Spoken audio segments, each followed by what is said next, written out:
네, 스마트 팩토리 SQC 동영상 강의 시간입니다. 오늘은 이제 샘플링 검사 본격적으로 좀 어려워지는 이제 단계로 넘어왔습니다. 그 지난 시간에 샘플링을 하는 과정에 대해서 배웠고요. 이제 그걸 이용을 해서 우리가 사실은 그 통계적 품질 관리에 있어서 정말 그 이번 학기에 배우는 아주 구체적인 도구, 실무적인 도구 크게 두 가지를 꼽자면 바로 이 샘플링 검사와 관리도인데요. 그 수업이 한 학기가 거의 끝나가는데 이제 시작하는 건 너무한 거 아니냐? 항상 이제 늦었다라고 시작할 때가 진짜 늦은 거긴 하지. 앞부분의 통계를 되게 짧게 설명을 하느라고 했는데도 이 정도예요. 그래서 과감하게 앞으로 2주 만에 샘플링 검사를 끝내고 네, 아마도 그 관리도는 1주 혹은 1주 반 정도에 끝낼 예정입니다. 뭐 다 그런 거지. 네, 그럼 같이 한번 볼까요? 네. 샘플링 검사 한번 보겠습니다. 샘플링 검사 이번 시간과 다음 시간은 이제 개수형과 개량형 샘플링 검사라고 이렇게 나눠서 생각을 하시면 되겠어요. 같이 한번 보죠. 우선 샘플링 검사를 처음 보면 네, 검사 인스펙션이라는 거, 뭐 우리가 일상적으로 많이 하는 일이니까 뭐 자동차 검사를 받는다거나 아니면 남학생 같은 경우는 이제 군대 가려고 신체 검사를 받는다거나 군대 가기 싫은데 내가 군대 갈 수 있는 몸이라는 걸 증명하기 위해서 진짜 검사를 또 받아야 되죠. 어려움이 많습니다. 아무튼 그래서 품질 검사에 관련된 그 우리나라의 규격은 KS가 코리안 스탠다드죠. 한국 표준인데 거기서 Q 품질 관련된 거고 ISO 규격을 그대로 따른다 그래서 ISO 규격과 일치 대응된다 그래서 ISO가 붙고요. 28559 시리즈입니다. 2859 시리즈가 이 그 품질 검사에 관련된 내용들이에요. 그래서 제가 앞으로 그 여러분들이 그 이 과목을 듣는 학생들 중에 이제 산업공학과 전공이니까 품질 그 기사 자격증을 딸리는 친구들도 많을 거고 그렇지 않더라도 그 직무상 또 현업에 나가서 일을 하다가 품질 관련 품질 검사 혹은 이제 그 QC 그 관련 실무적인 어떤 도구들이 실제 표준에서 법령에서 어떻게 적용되는가를 알고 싶은 사람들이 있을 거기 때문에 그 시험 보는 수준으로 다 이렇게 알려드릴 수는 없고 그거는 아마 고민 중인데 학과에서 이제 별도의 과목을 만들어서 좀 해야 될 것 같아요. 아주 이제 실무적으로 이제 검사만 다룬다거나 뭐 이런 파트는 전체적으로 이제 이 파트를 강의를 하면서 관련 있는 내용들의 표준들은 중요한 거 위주로 꼭 이렇게 정리를 해서 알려드리도록 하겠습니다. 강의 자료에 보면 정리가 되어 있어요. 네. 그래서 한국 산업규격에서 검사를 어떻게 정의를 하고 있느냐 하면 일정 품질 또는 서비스에 대한 하나 이상의 특성에 대해서 측정, 검정, 게이지 사용 등의 시험을 하여 각 특성이 규정 요구사항에 적합한가를 판정하는 활동. 그러니까 중요한 거는 뭐 여러 가지 도구를 쓸 수도 있고 특성을 하나가 아니라 여러 개를 측정할 수도 있고 뭐 여지를 좀 많이 만들어 놨어요. 일반론으로 적용할 수 있게 하기 위해서 그 요런 경우에만 된다 이게 아니라 좀 폭넓게 적용될 수 있게 이렇게 쭉 넓혀놨다가 핵심적인 문장이 제가 파란색으로 핵심적인 파트가 파란색으로 제가 칠해놓은 부분인데 규정 요구사항에 적합한가요? 그러니까 규정 요구사항을 정의하는 거에 따라서 검사의 양식은 굉장히 달라질 수 있다는 거예요. 제일 많이 하는 그 검사의 종류를 따지자면 반입검사, 구입검사, 공정검사, 제품검사, 출하검사가 있어요. 반입검사는 말 그대로 여러분들이 공장을 운영하는 입장에서 물품을 구매한 경우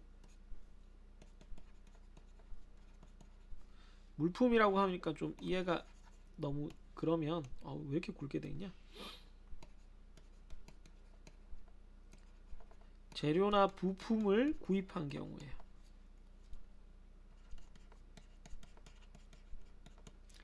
그러니까 재료나 부품을 다른 그 공급업체로부터 이렇게 받아왔을 때 그거에 대한 검사를 해야 되잖아요. 내가 실제 공정을 돌리기 전에. 그래서 그거에 관련된 내용이 반입검사 혹은 구입검사예요.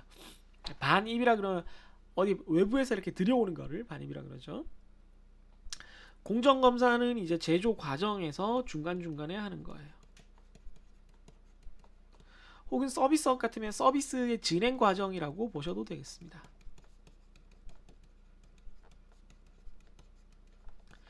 물론 서비스가 다 완료된 다음에 뭐 그러니까 무형의 서비스가 뭐 여러 가지가 있을 수가 있잖아요. 내가 어깨가 너무 아파 그러면 물리 치료를 받으러 가는 것도 이제 어떤 서비스 상품이니까 그런 것도 있을 수 있고 머리를 깎으러 가면 머리를 깎는 것도 이제 서비스의 일련의 과정이죠. 그게 다 끝난 다음에 가끔 머리를 보고 마음에 든다 안 든다 혹은 이제 물리치료 받은 어깨를 만지면서 괜찮다 안 괜찮다 이렇게 최종적으로 얘기를 하는 거는 제품 검사와 출하 검사 쪽이겠지만 그 과정에서도 이거 뭐 괜찮다 안 괜찮다 야 이거 좀 진행이 이상한데 중간중간에 한번 확인하면 머리를 깎았는데 땜빵이 생겼어 이건 이상해 물리치료를 하는데 이게 저주파가 이게 너무 심해가지고 해서 막 여기 담이 걸렸어 이것도 이상한데 이렇게 될 수 있죠. 예, 그게 공정검사고요. 제품 검사는 이제 공정에서 제품으로 다 만들었을 때 아직 패키징은 안 했고 요 사이에 보통은 패키징이 있는 거예요.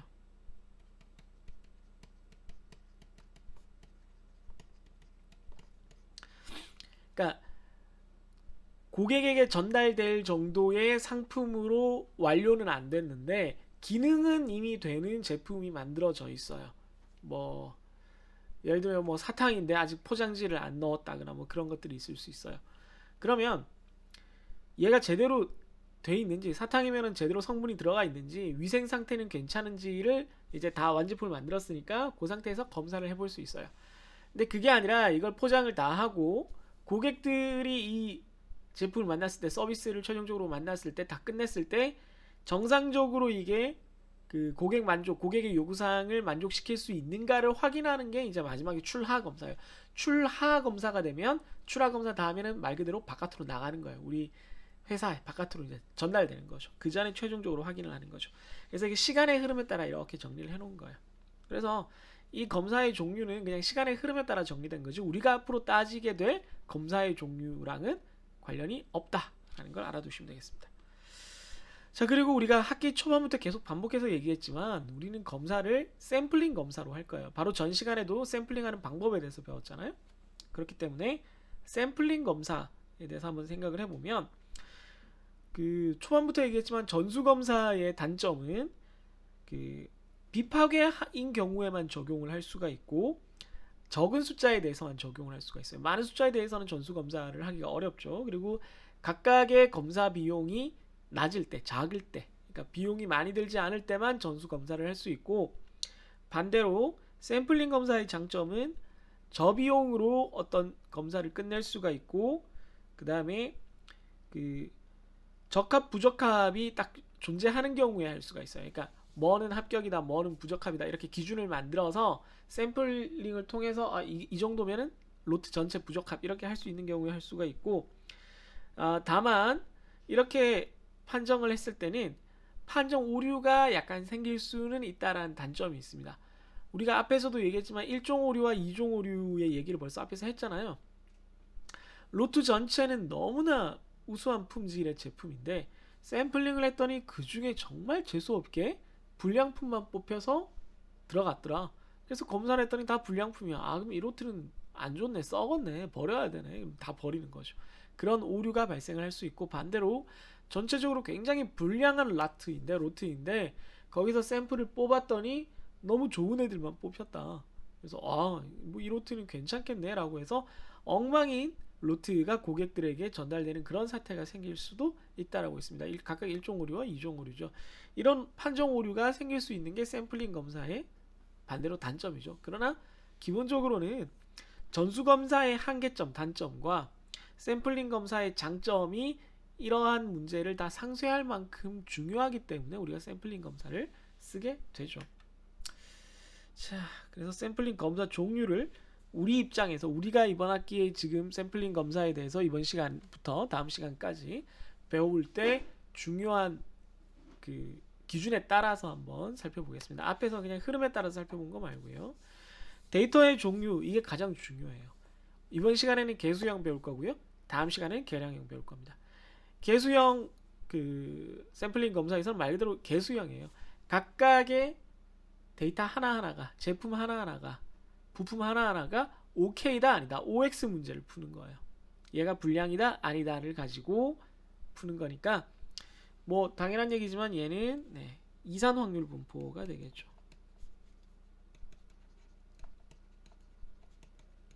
우리가 앞에서 배웠던 초기화, 이항, 포화송 이런 것들을 적용을 하게 되고, 계량형은 뭐 물건을 딱 보고 이 전체가 불량이다 아니다 이렇게 판단하지 않고, 얘를 측정을 했더니 뭐 10cm여야 되는데 10.5cm가 넘어갔다. 그럼 10.5cm까지는 봐줄 수 있는데 그 이상은 안 돼. 이건 불량이야 라고 하는 숫자를 가지고 하는 거예요. 그래서 특성치를 가지고 하는 거니까 연속적인 측정 값을 대상으로 하기 때문에 이것은 연속 확률 분포가 됩니다.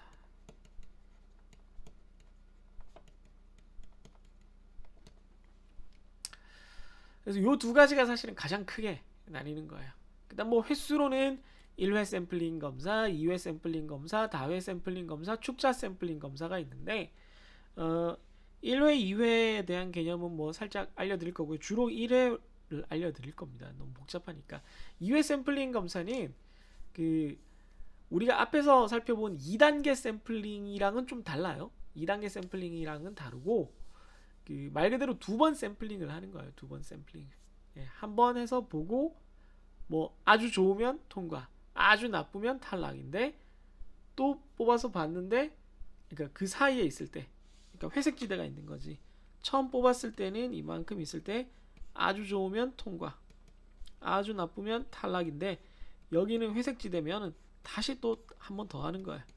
그때는 통과, 탈락 이렇게 나눠지는 겁니다. 요게 보통 2회 샘플링 검사의 그 구성이에요. 그때 1회와 2회는 보통 샘플링을 따로 해요. 그렇기 때문에 우리가 앞에서 살펴본 2단계 샘플링과는 달라요.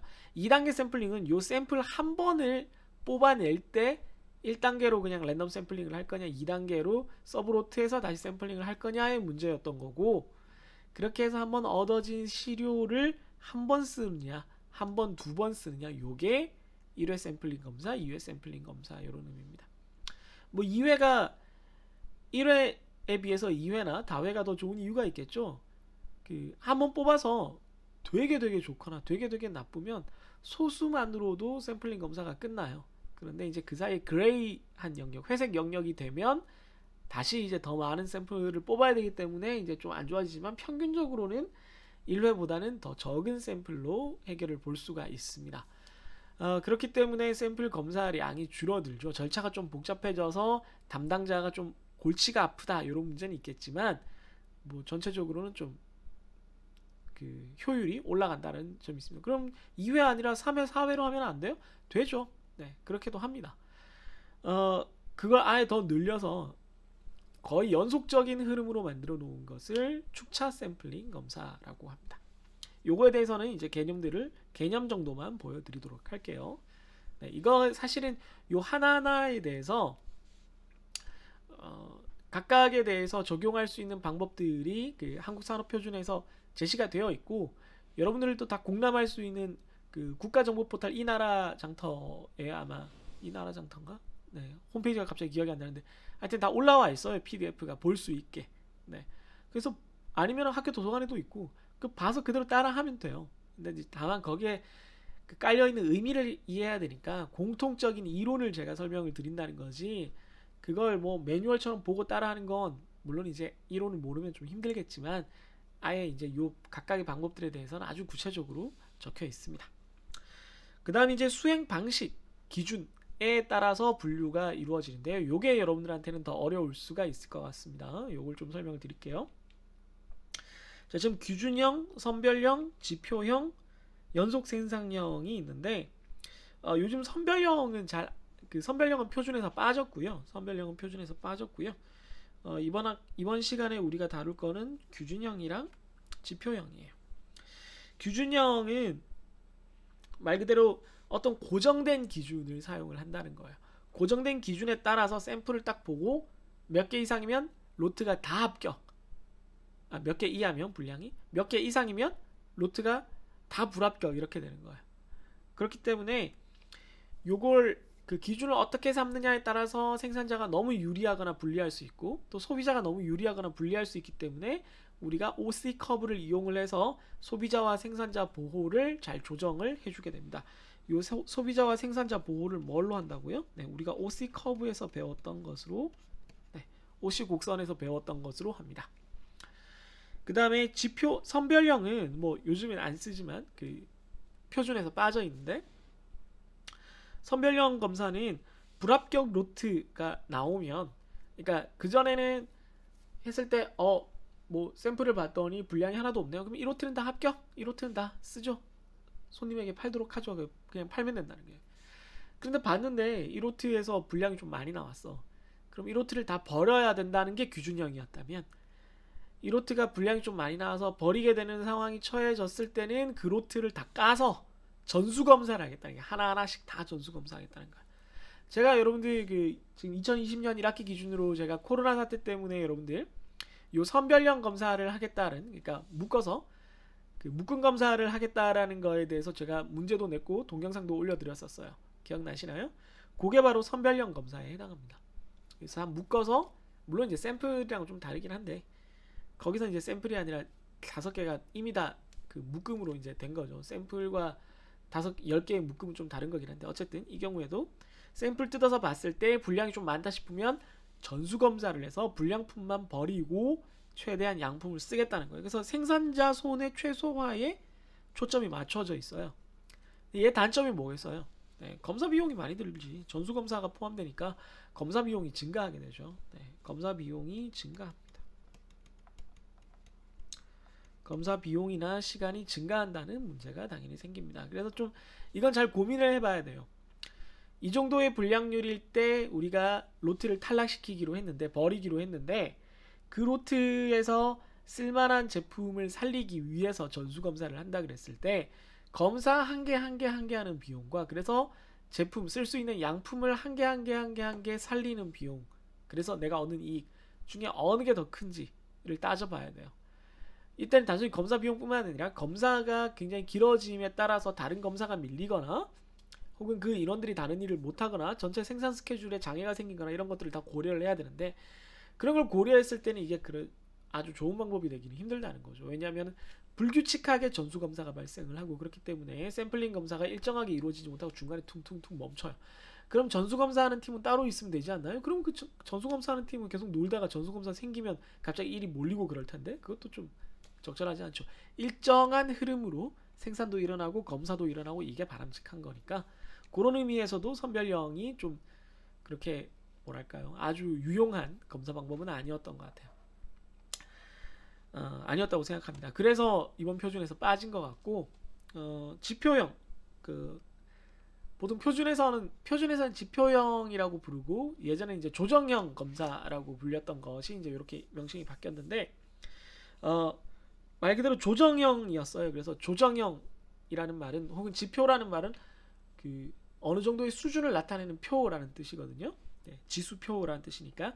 그러니까 지수표에 따라서 이렇게 올리거나 내리거나 한다는 뜻이에요. 그러니까 조정한다는 얘기죠. 그러니까 연속적으로 계속 생산되고 있는 로트에 대해서 더 엄격하게 검사를 해봤다가 좀 느슨하게 검사를 해봤다가, 그러니까 계속 흐름이 생기고 그걸 계속 샘플링 검사를 하는데, 좀 쎄하다 싶으면 좀 빡세게 검사를 하다가 좀 괜찮아지면 좀 느슨하게 검사할 때 이렇게 왔다 갔다 하면서 조정을 한다는 거예요. 왜 왔다 갔다 하면서 이렇게 죄었다 풀어줬다 하냐면 두 가지가 있는 건데, 그 소비자가 조정 권리가 있는 거예요.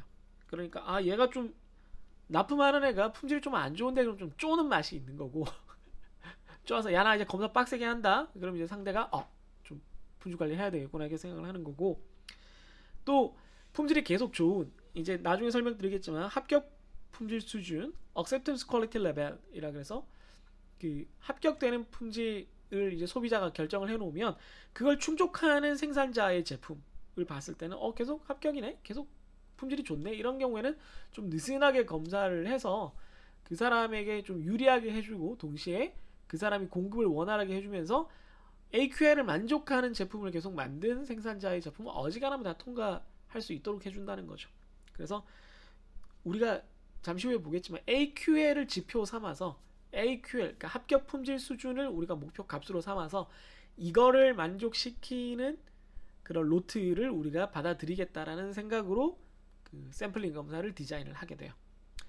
규준형도 어느 정도는 그 AQL을 고려하는데, 규준형은 딱 굳어 있는 상태로 소비자의 위험과 생산자의 위험을 딱 계산을 해서 그거에 맞춰서 그냥 하는 거라면, 지표형은 말 그대로 AQL을 만족하는 상황에서 검사 엄격도를 조정해가면서 전체적으로 그걸 더 쬐었다 풀어졌다 쬐었다 풀어졌다를 반복하는 그런 형태입니다.